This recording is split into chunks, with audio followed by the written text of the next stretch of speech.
Alrighty. All right. Thank you everyone for joining us. We are going to get started tonight. Um, Looks like we have a bit of a smaller crowd than usual, but glad to have whoever we have. Before anything, as usual, I just dropped into the chat.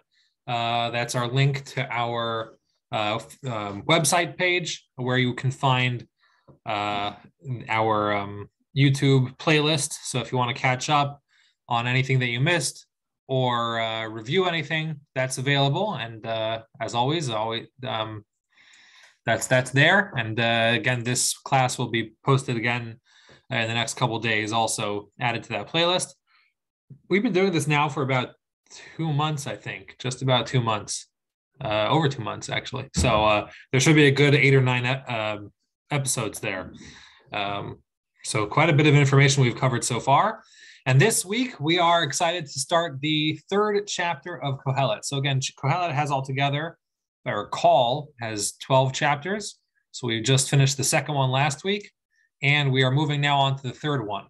However, I have mentioned in the past that, if you recall, that the chapters of really all the books of the of all of our books, all the chapters were not built by us. We didn't do that. It was actually Christian monks and scholars in previous centuries who went ahead and put together the chapters. So when we say, Genesis 4:7, right, that is not our system technically, right? If you looked at actual Sefer Torah, if you looked at a Torah, you'll find that it's just word after word after word, and these long columns with the small breaks in between to kind of break it up. In fact, the rabbis teach us that those breaks were there so that Moses himself had an opportunity to catch his breath when teaching us the Torah and answer questions. So in the book of Kohelet, what we've noticed in the past so far is that actually in the whole book of Kohelet, there's really only two breaks. There's one right after the first 12 verses or so, and then there's one about halfway through the book. So the way we've been perceiving it is that even though we see them broken up into chapters, really it's one section of discussion and then a second section of discussion. So what we have over here is a continuation of where we left off last week. Even though, again, as we see it, it's a new chapter because we're using this system. In reality, it's just he's picking up from where he left off, King Solomon. And what we saw in the past couple of weeks was he's really trying to get to the bottom of what is the appropriate response to material wealth and possessions in this world. How do we access happiness through the material world? Right? He's not shunning the entire thing. He is not saying it's everything. He's trying to figure out the real path towards enjoying the material. Okay, he doesn't say that that's not true, that doesn't exist. He says it very much does exist, and it has to exist. And all these things have to have a purpose, which he had a problem with that originally, because when he got stuck in the mud after his testing that he went through to test everything and to try all the goodness of this world, he found himself really depressed instead of happy. And so he said, all this stuff is worthless. But then in reality, he turns back to himself and he says, it can't be worthless because the king of the world put it into place. And I know that the king of the world doesn't put things in place that don't have a purpose, right? So therefore, we saw last week where he started to pull himself out of that low spot. And he gave us one real insight first. And that was that in order to truly experience happiness from your hard work and also from wisdom in general, a person has to start to recognize where the border is between what they can control and what they can't control. That's an important piece to accessing happiness, because if you're going to be always stuck on trying to catch things that you can't catch and acquiring the things that you can't acquire, then you're never going to be happy. But if you do focus on things that you have control over, then there's a possibility to find happiness in that. Okay. And so he's going to continue on that theme this week with the beginning of the third chapter. I'm going to jump into the share screen so we can all see this together. And as I mentioned every week, I do not provide the English on the screen. Rather, we speak it out because very often we're trying to find a more clear or precise meaning to the words that we have in front of us. Okay, so we're going to see the beginning of this. And actually, you'll notice if you saw this written, if you saw the book of Kohelet written out on a parchment in a scroll fashion, you'll actually notice some minor breaks over here between these words. And this is, of course, for anybody who knows the music of the 60s and 70s, this is a very famous song because the Byrds, I spoke to Rabbi Spivak about this the other day, and he said it actually predates the Byrds. I did not know that, but the Byrds made this very famous with their song "For Everything, Turn, Turn, Turn. There's a Season, Turn, Turn, Turn." So that's what we're jumping into right now, and we're going to see how this plays into what we're talking about. Right? If you were just look at the book of Kohelet without any instruction, you'd be kind of confused. What is this piece doing right here? And so that's why. Hopefully we're going to get into it and get a better understanding of what these verses are trying to express to us. So as I just mentioned, the last thing that he just left off with telling us was that we can only even think to achieve happiness through the things that we have control over. Okay, and that's where he's going to be. That's what he's going to be talking about right now. Okay, and let me highlight this first verse over here. Again, as I mentioned before, the Hebrew letter samach inside these brackets, that is a symbol for us that there's a minor break inside the actual scroll of Kohelet. So again, if you saw that spelled out in actual scroll fashion, there would be a minor break over there. Okay, and so here he begins chapter 3 saying like this: Lakol zaman, for everything there is a time. Okay, Zman is we typically translate that as time. Now we're going to run into a problem though, because the next word is ve'et lechol chefetz tachat hashamayim, and there is a time for all things under the sun, under the heavens. So we're going to have to break this up a little bit better, but let's read that again. Lakol zaman, for everything there is a time. Ve'et lechol chefetz tachat hashamayim, and a time for everything under the heavens. Okay, so the first thing that we're going to be faced with is the fact that there's two words that he's using for time. All right, he's not using the same word for time. He's saying time is two separate things. He refers at one point, everything has a zaman. Okay, and then he says that every chefetz, which we'll have to discuss also what that word means, has an 8, has also a time. All right, those are two different words of time. Okay, and then the next thing that we have to understand is also, what is this word chefetz? Okay, chefetz. Those are that's going to be our biggest, let's say, our problem that we're going to have in this verse over here is why are there two different versions of time, and what is this word chefetz? I just translate it as things, everything under the heavens. But really, it's not a thing. We'll discuss that in a second. One last thing before we discuss this is, again, we're talking about things under the heavens. And consistently throughout this first half of the book of Kohelet, he has referred to things under the heaven. That is very specifically there to show us that we are talking about material possessions and the material world. We're not talking about lofty ideals necessarily. We're specifically talking about how to access happiness from the material. Okay, so now let's take a deeper look at this. When you have the word zaman, all right, that is very typically we would just translate that as time. That's probably our number one word that we ever use for time. Okay, it says everything has a time. Now the shoresh, the Hebrew root of zaman, is there. It is right in front of you. The zayin, the mem, and the nun. Okay. The ziman, that is its own root. But we find that root being used in a number of other instances. And the most common time we ever use zaman, the shoresh, the root of zayin mem nun, is when we talk about invitation. Okay? When we say, for example, if you've ever been by a Shabbat meal and there's 3 men there and they go to bench, often what they'll do is they'll have a zimun. Okay, that is where they invite the group to bench to recite the grace after meals. Okay, so the word ziman also connotates this idea of invitation or setting aside. Right, when you're invited, that means you have been set aside and given a special place. So in that sense, the idea of a zaman, to me, seems to be this idea of a season. Actually, in that case, the birds got it right, I would say. For everything, there is a season, meaning it's a set aside time for things to happen. In other words, he's starting off just stating like this: everything has a specific an era that it's supposed to happen. And in one way, we would say, right, in the spring, we expect it to get nice and warm and start to heat up and be pleasant outside. That's what we expect. So that is a zman.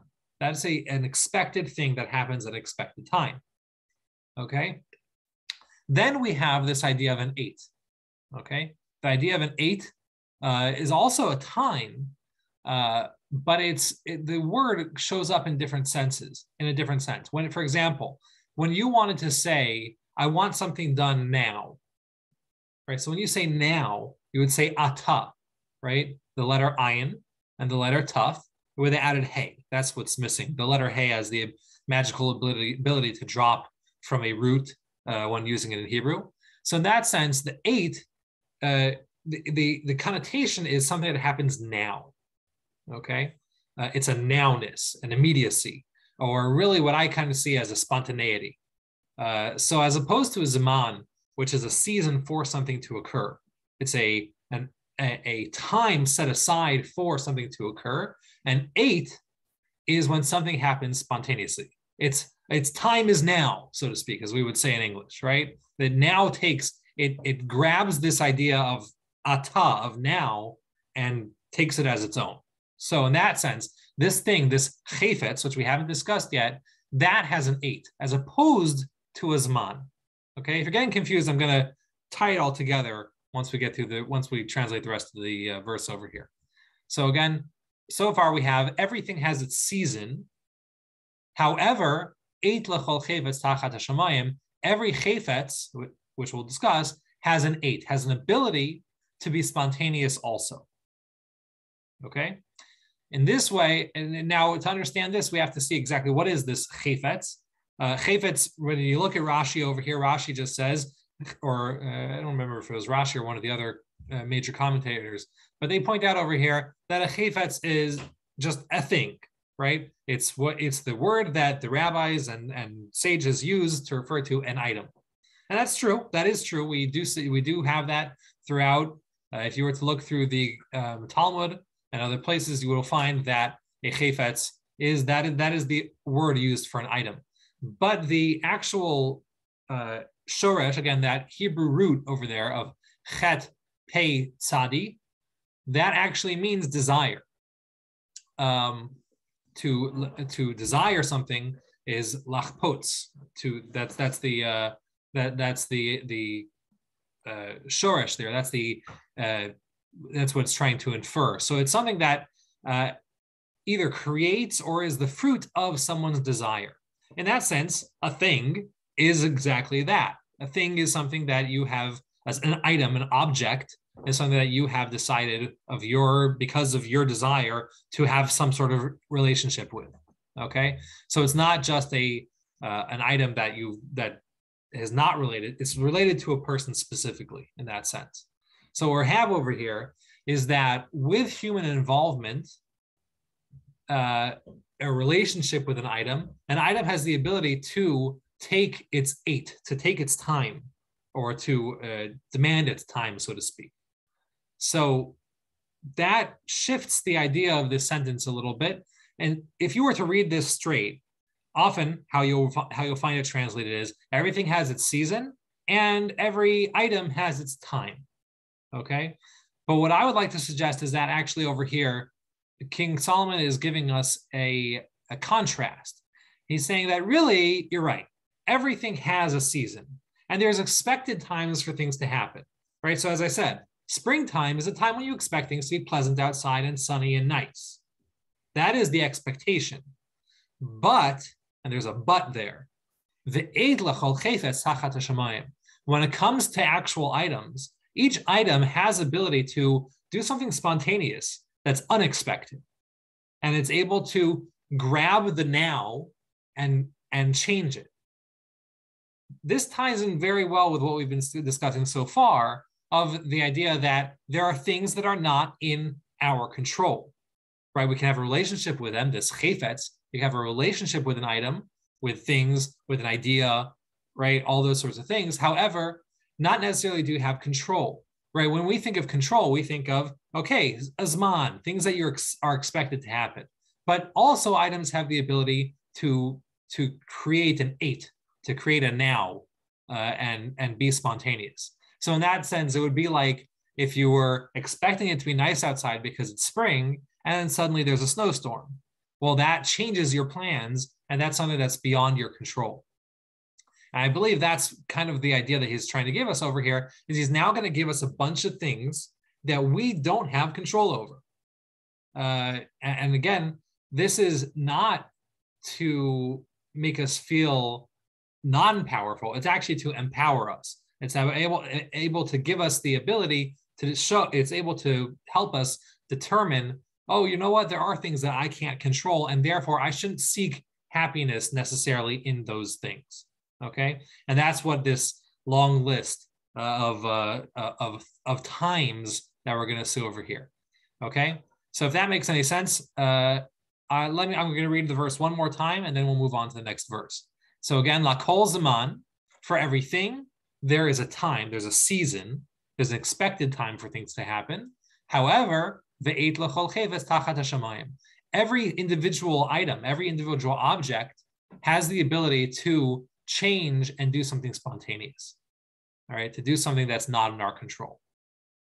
Okay, with that, I'm going to move on to now the second verse. And this is, you'll notice there's 4 breaks in this verse. So it gets a little hard to read, right? These actual blank spaces, they are really there. If you were to see it again written in the actual scroll, you would see blank spaces there. So it's kind of written in 2 columns. And in those 2 columns, he has a lot of contrasts, right? This and that. So he starts off by saying, Eit laledat ve'eit lamut. There's a time to be born and a time to die. Those are 2 times, 2 spontaneous times. Again, using this term eight. Eit latat, there's a time to plant. Ve'eit la'kornatua, and also a time to uproot the planting, to uproot something that's been planted. Okay? Again, very famous verse over here. It's the first one of the times. And I'm going to read it again all together. Eit laledet ve'eit lamut. There's a time to be born and a time to die. Eit latat, there's a time to plant. Ve'eit la'akornatua, there's also a time to uproot that which has been planted. Okay? On face value, just looking at this verse would seem pretty self-explanatory. That there's times when a person is born and times when a person, unfortunately, has to die. There's a time to plant and a time to uproot the planting. I'd like to argue over here that there's actually a reason why these things are listed in the same verse. And hopefully I'll be able to do that with each one of these verses. I think we should be able to do that, hopefully. But with this first verse, actually, I think it shows us something really profound. When we talk about a time to be born and a time to die, right? So again, we always see when people look at the book of Ecclesiastes, look at the book of Kohelet, the initial reaction is to assume that King Solomon is just throwing depression at us, right? Trying to depress us. In reality, we know that that's not true. Our whole thesis is built on the idea that really King Solomon's trying to empower us. So with that being the case, I don't think it's that King Solomon's just trying to say, listen, sometimes are good times and people are born, and sometimes are bad times and people die, right? I don't think that's really what he's trying to tell us. I think he's trying to show us something deeper. And I think we see that from the end of the verse. So I'm really going to discuss the end of the verse first, and then discuss the beginning of the verse.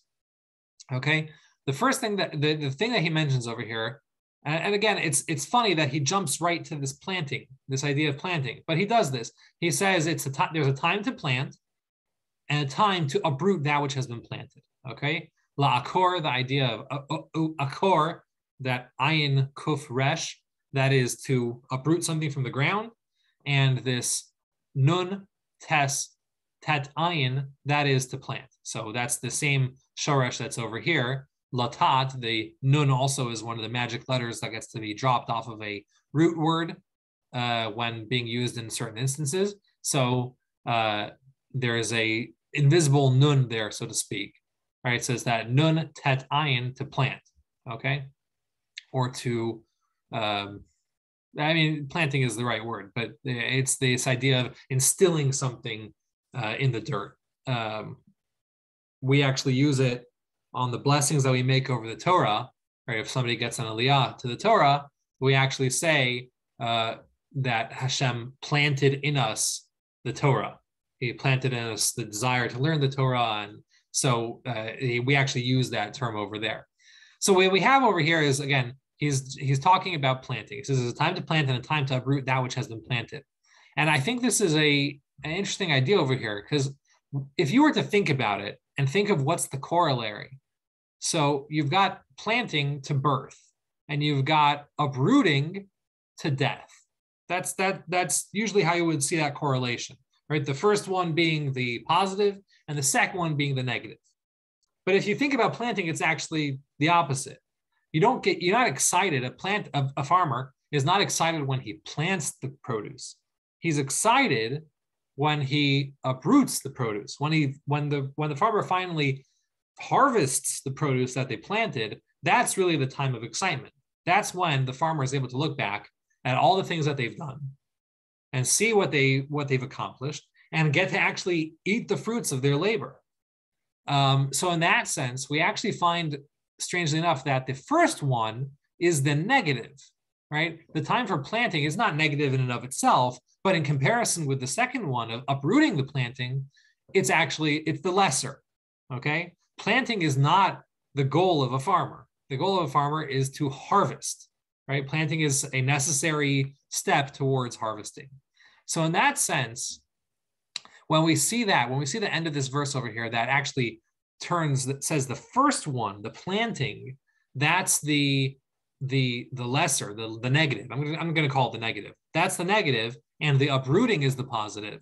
So then that shows us how to read the first half of the verse also. And it says that there's a time to be born, that's the negative, and a time to die, that's the positive. That's a strange thing for us because we don't look at the world in that sense. But what we see over here is, again, this very interesting corollary, where when a farmer plants, the farmer doesn't know what's going to happen, right? They spread the seed over the field.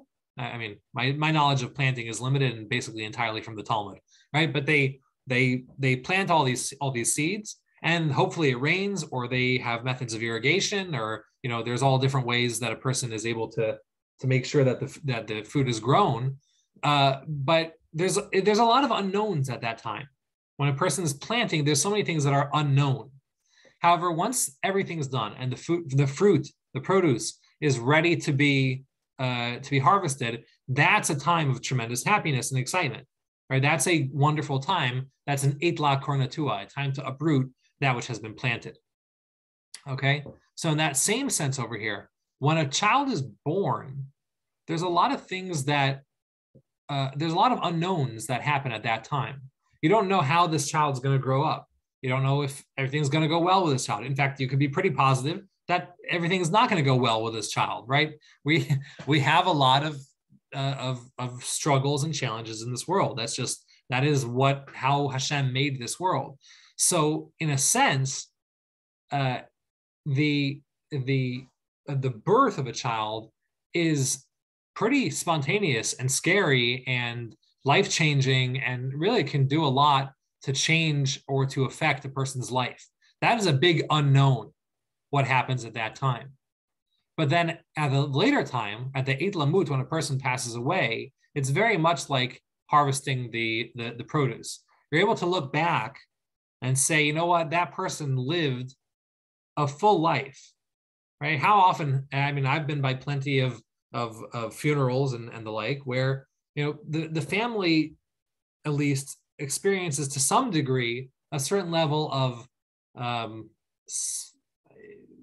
not satisfaction but comfort, not in the sense that the person's gone, right? That's always sad. There's nothing to do about that, but there is a certain comfort in the fact that if you're able to look back and say, you know what, I saw what this person accomplished, I saw what this person was able to do with the time that they had, that's actually a comforting thought. It's very much like uprooting the harvest and uprooting the produce, and you're able to say, look at all the work that was put in to create this person, both by the person themselves and the people who are around them. There's a lot of factors that went into this, but that person was able to check in at the end and be in a good place and with their life.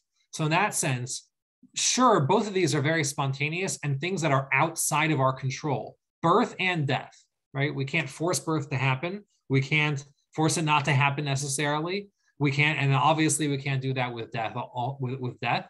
But these are things that are, they happen without, they're not in our hands to control.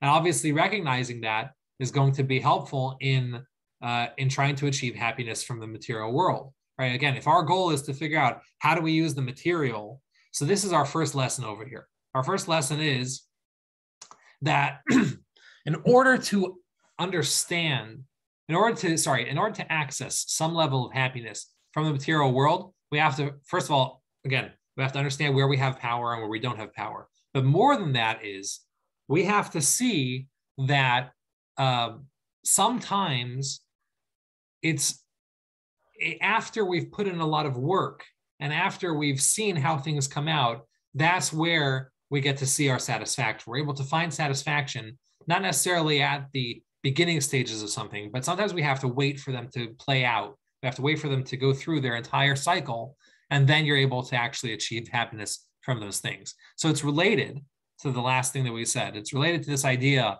of not having control, but at the same time, it's telling us a little kind of another level in that. So besides for the fact that there are things that we don't have control over, there is also this idea that when we are putting work into something, and sometimes we're still standing at the beginning of something, and we're expecting to see happiness, but it's very much like birth. It's very much like planting, that we're standing right at the beginning of the timeline and hoping to see happiness. But we might have to wait till the end.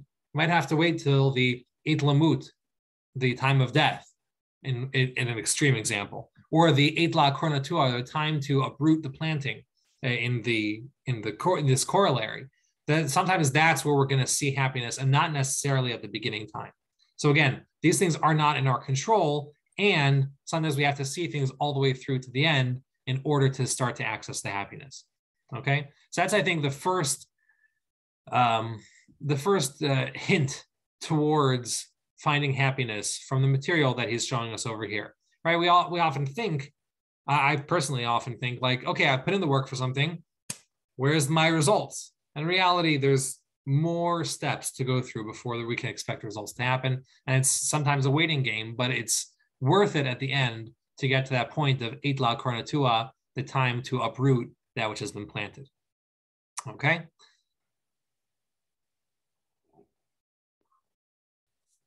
I'm going to jump now into the third verse, and we're going to see another correlation between two. And this is actually going to be a little more, again, on face value, a little more obvious what the correlation is, but we'll have to see how it plays out.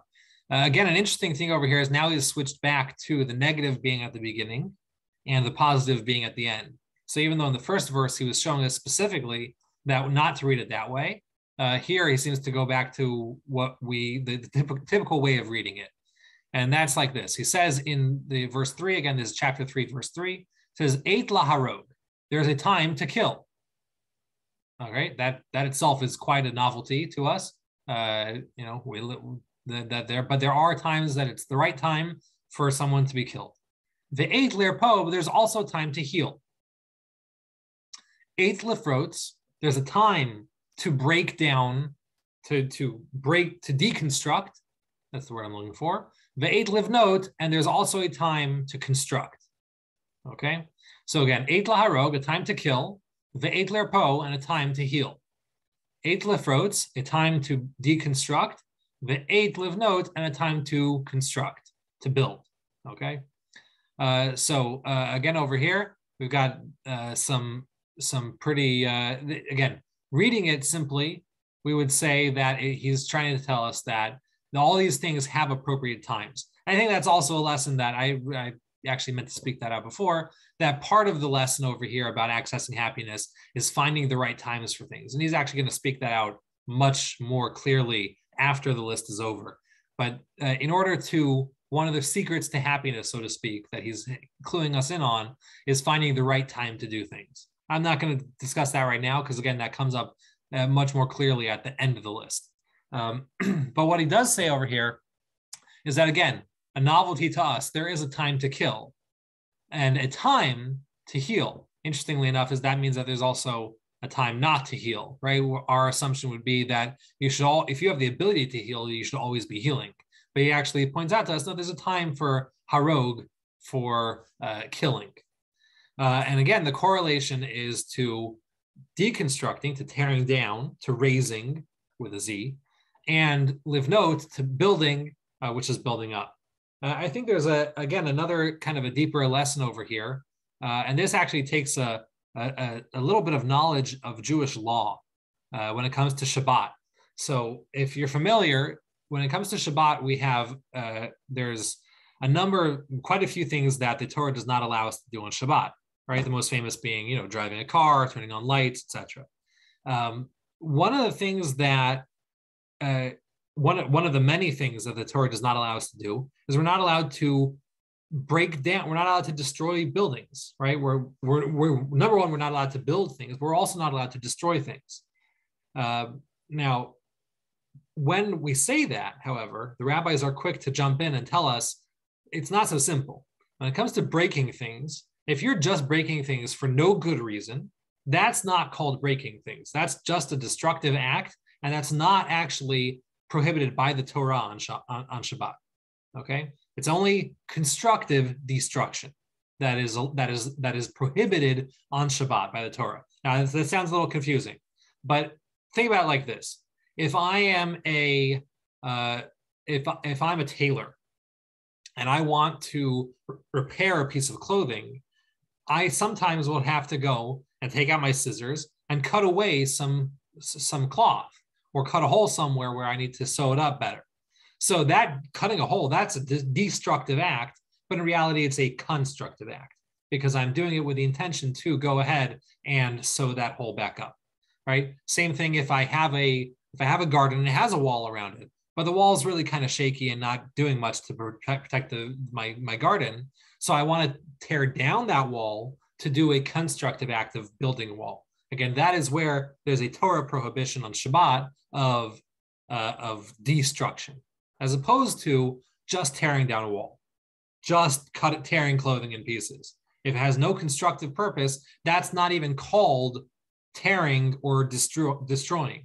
It's again, this sounds backwards, but non-constructive destruction is not destruction at all. It's just worthless.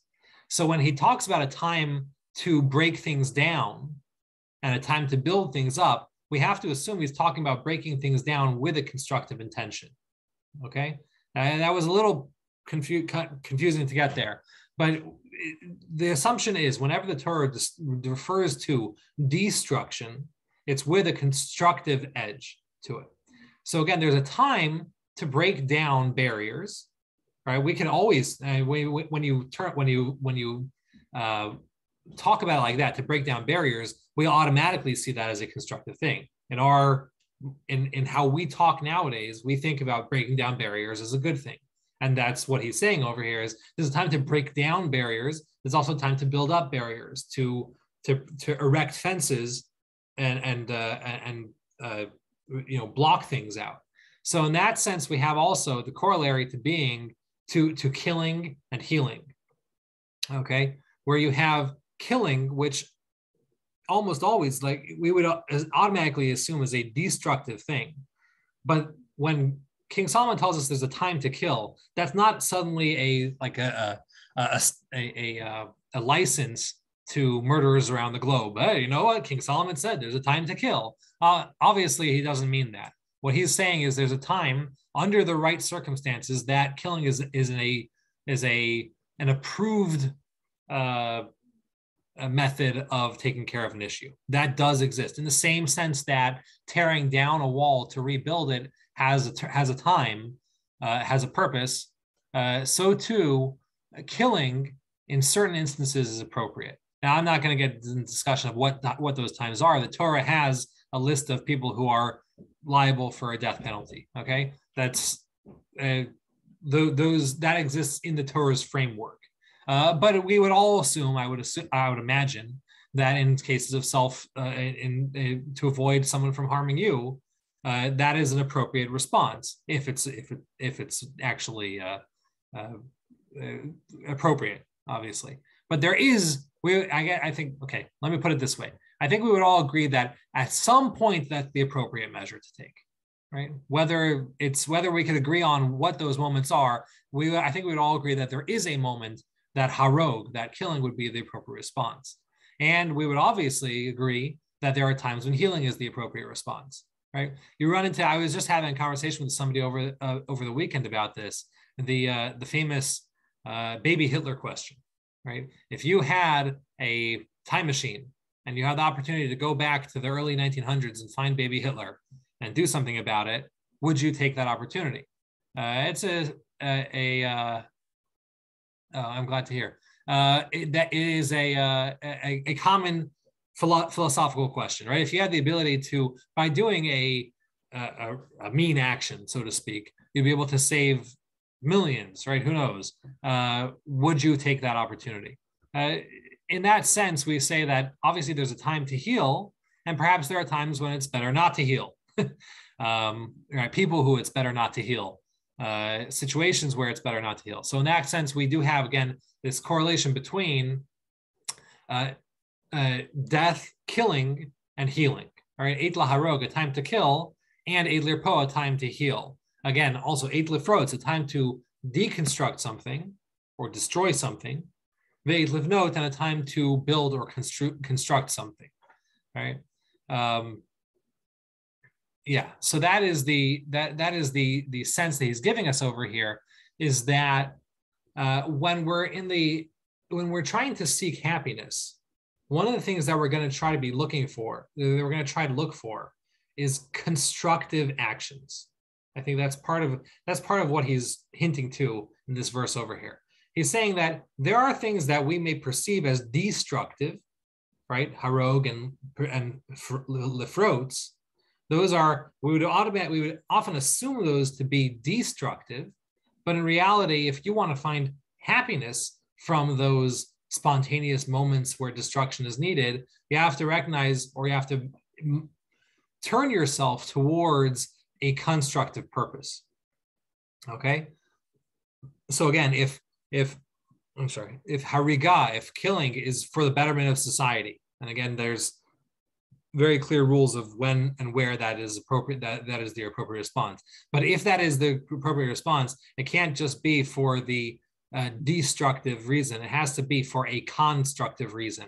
Otherwise, you're not going to find happiness from that. So when he says, hey, there's times, spontaneous times, we're out in the middle of nowhere, outside of its appointed season, you have a point where harog is the appropriate response, or lifrots, to break down, is the appropriate response. You have to recognize that you have to be doing that for a constructive purpose. And doing it for a destructive purpose, that's going to take you away from happiness. That's going to take you to a different place. Okay? So I believe is one of the underlying lessons over here. So again, three hints towards the path to happiness from the material world, again, is number one, you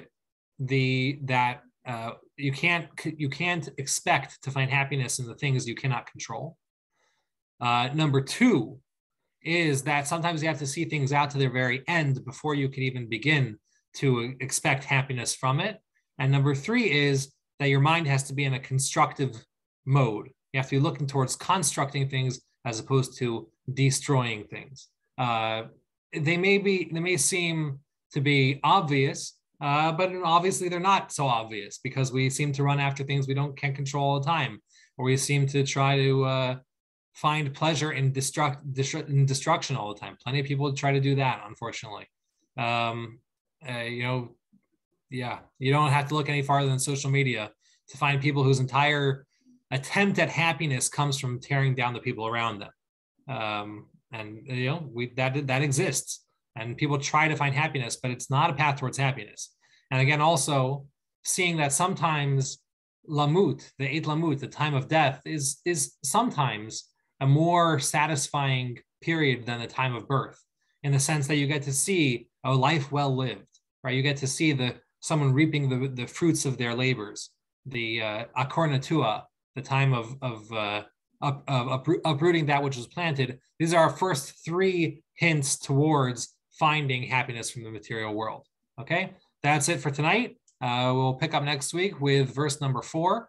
I'm going to end the screen share. Okay, and now we're back to the regular. All right. Thank you all for joining us. Hopefully we'll see you back here next week, and have a great time. Thank you again. Thank you, Rabbi. Yasher Koach. Thank you. Thanks, Rabbi. All right, thank you all for joining us. Rabbi, I have a question. Yes, a real please. Question. I'm just curious if you have some ideas about why they separate the words so much. Right. My understanding would be that King Solomon, when writing the book, he wanted you to see that they're kind of set up like corresponding ideas. So there's birth and death. There's breaking down and building up.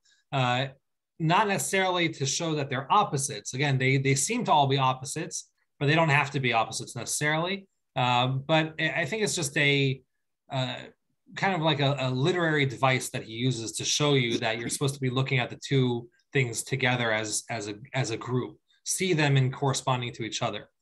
We actually find quite often through our books that the authors of the books, whether it's Hashem himself or any of the later authors, that they will set things up in a certain way to read it a certain way. So, for example, the the Song by the Sea in Parshat Beshalach that we actually read just a couple weeks ago, that's built in this kind of brick wall kind of shape. That I actually don't know why that is, but we know that that's how it is. And same thing with the song at the end of the Torah, the Hazinu song, that's also written in 2 columns.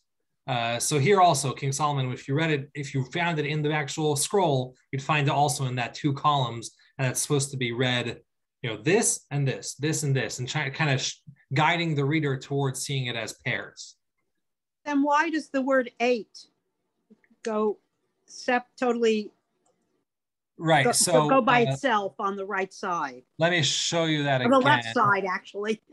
Yeah. So to be honest, this because it's on a computer screen, it breaks it up a little differently. That's not exactly how you would see it. Maybe next week I'll try to bring in a picture of how you would find it in the actual scroll, and that will help us kind of visualize it, I think. Okay. So I'll try to remember to do that next week. Thank you. Toda rabah, hartzik dank. All right, thank you. You're welcome. All right, I'm going to end the session.